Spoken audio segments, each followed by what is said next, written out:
All right, boys and girls, welcome back to the drive-through. There's not going to be a lot of writing going on with this, just a lot of clicking.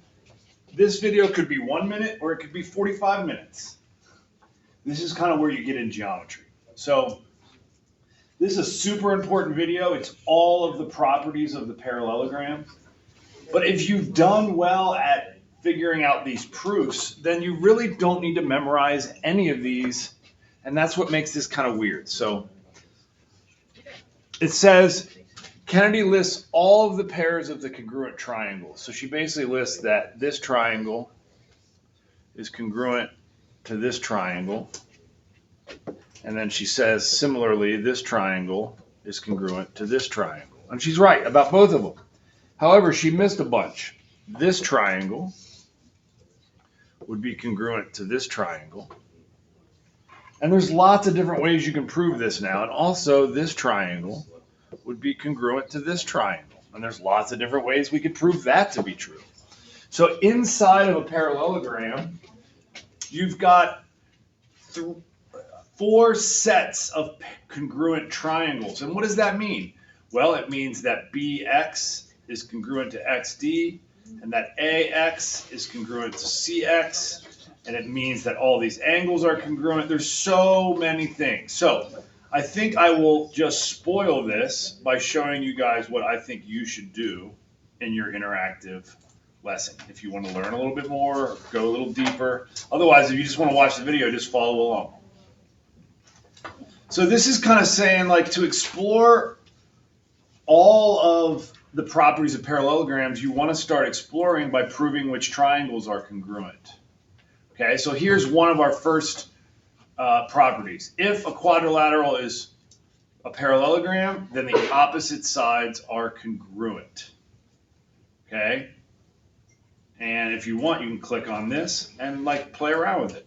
No matter how we make this parallelogram change, the opposite sides will be congruent.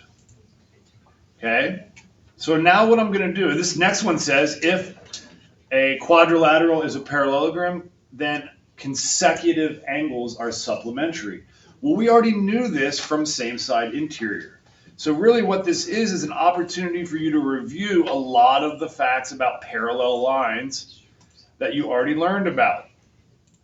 Next one, if it's a parallelogram, then the diagonals bisect each other. This is one that people forget about a lot. There's a proof on your exam where if you remember this, it's a one-step proof.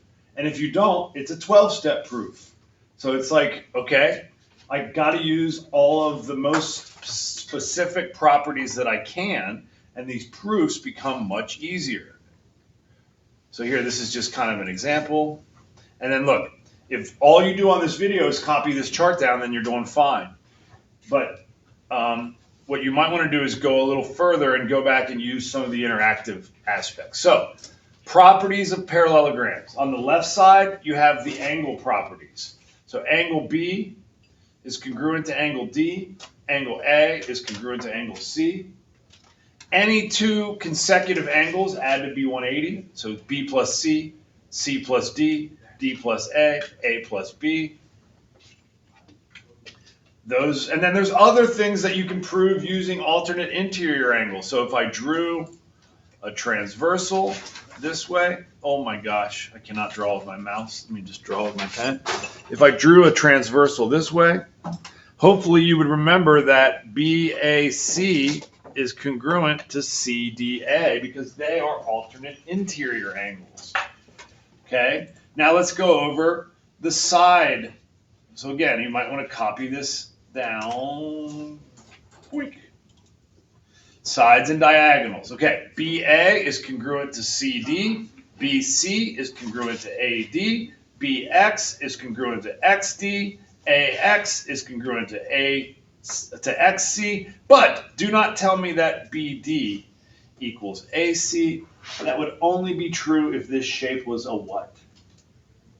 No one's paying attention, but that's okay. Only if it was a rectangle, okay? All right, hope this helps. Boom!